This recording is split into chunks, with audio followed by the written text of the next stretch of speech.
Hello and welcome to selecting in Photoshop. There are several ways to select in Photoshop, such as using the Marquee tool, Lasso tool, Magic Wand tool, Quick Selection tool, or the Color Range Selecting, which is not a tool in the toolbox. For the Marquee tool, you can do one of the following selections with it. With the rectangle or the elliptical Marquee tool, you can drag over the area you want to select.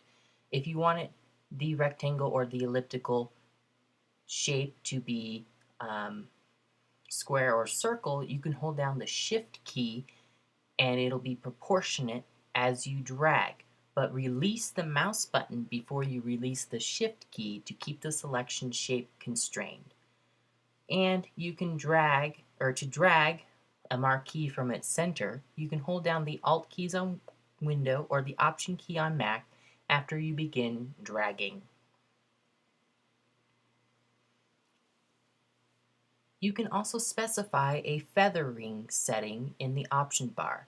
You can turn off anti-aliasing or off for the elliptical marquee tool or the rectangular marquee tool. Whatever floats your boat. And anti-aliasing is a technique used to add greater realism to digital images by smoothing jagged edges on curved lines and diagonals. So that's what anti-aliasing is if you don't know what that means.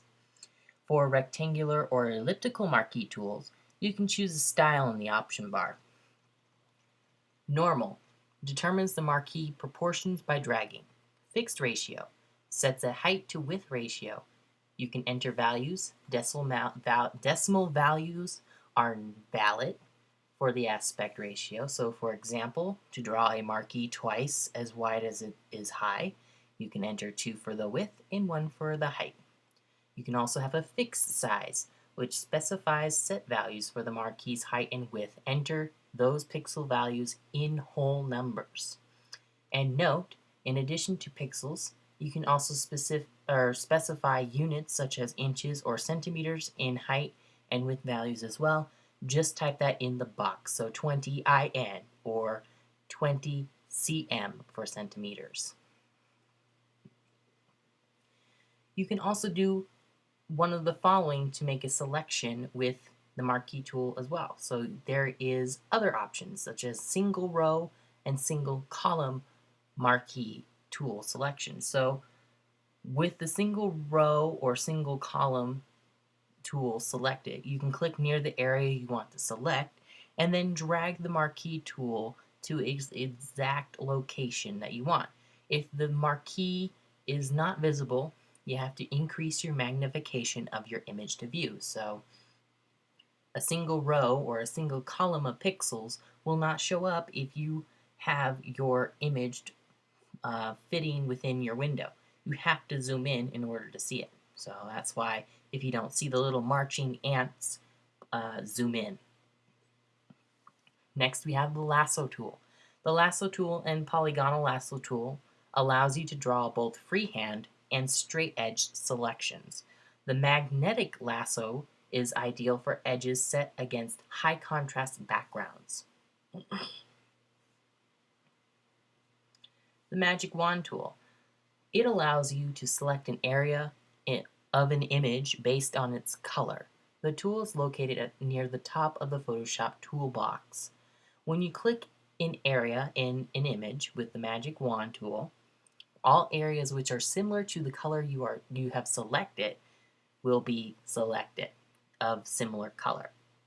You can also specify the various options to determine the exact selection as well. For Quick Selection tool, you can use the Quick Selection tool to quickly paint a selection using an adjustable round brush tip. As you drag, the selection expands outward and automatically finds and follows defined edges in the image. Note, if you stop dragging and then click or drag in a nearby area, the selection will grow to include the new area.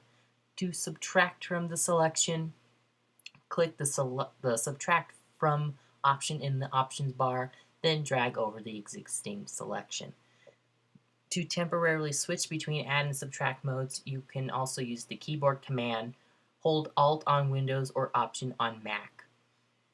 To change the tool cursor, you can simply go to Edit Preferences Cursors, Painting Cursors on Windows, or if you're using it on a Mac, go to the Photoshop button at the top of the menu bar, Preferences, Cursor, Painting Cursors.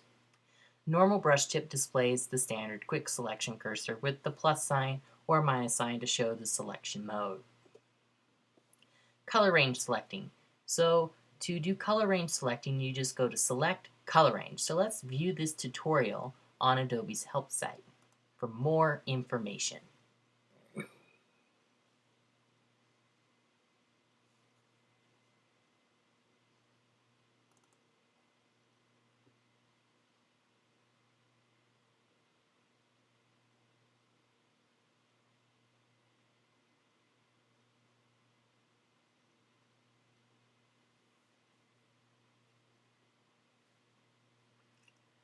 So the color range command selects a specified color or color range within an existing selection or an entire image. So if you want to replace a selection, be sure to deselect everything before applying this command. The color range command is not available for 32 bits per channel images. To refine an existing selection, use the color range command repeatedly to select a subset of colors. So for example, to set the green areas in a cyan selection, select cyans in the color range dialog box and click OK. Then reopen the color range dialog box and select the greens. So the results are subtle because this technique selects parts of color within the color mix. You can also use this to select skin tones and automatically detect faces to select them. To create a selection that preserves skin tones while you adjust the color of everything else, select Invert below the eyedropper sampler. So you can go through this list on Adobe's help site for color range. It is a great tutorial you can follow, and yeah, it's really well put together, and it even has a video. So if you want to um, look at this, you can go to the Adobe site, which is here on your screen. Well, that's all the time I have for you today. I hope this was informative for you, and I'd like to see you again next time. Thank you for viewing.